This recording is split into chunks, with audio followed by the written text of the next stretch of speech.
Well, as a result of that confrontation, the man has since pleaded guilty to attempting to sexually communicate with a child for the purpose of obtaining sexual gratification and will be sentenced at the end of September. So, are women like this doing the right thing, or could their actions interfere with police investigations?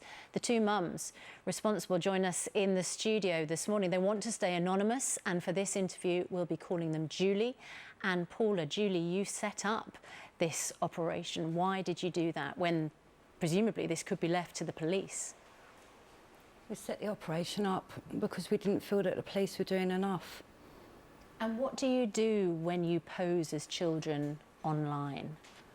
So we would put an historical picture of a child in a chat room and wait for these people to communicate with us. The pictures of the children you use are not pictures of children now, are they? They're not vulnerable children. That's correct. They've been given to us by adults when they were children. And Paula, when you then receive communications from someone, how long is it that you have a conversation with them before you then arrange to meet them, or do you leave that to them? Everything is left down to them. The ball's in their court. We wait for them to say certain things and approach us with a meet. Once the meet has arranged, we then obviously take over, so we know the location and we pretty much decide the location. And why do you not then hand that information over to the police? Why do you then go to the location and film? Several times we have handed over information to the police, and in all fairness, there's no follow-up. There is no follow-up.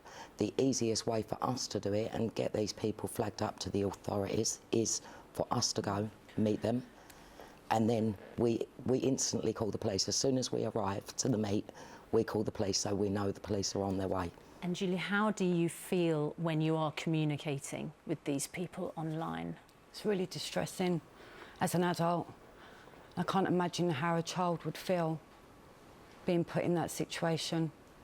Well, the Home Office says that the government will do whatever it takes to tackle offenders and prevent abuse. And whilst we completely understand the issue of child protection matters greatly to people, they say, we urge them to allow the police and law enforcement agencies to do their vital work by not taking the law into their own hands. When you were buried alive in the wake of this attack, were you left unconscious? Yes.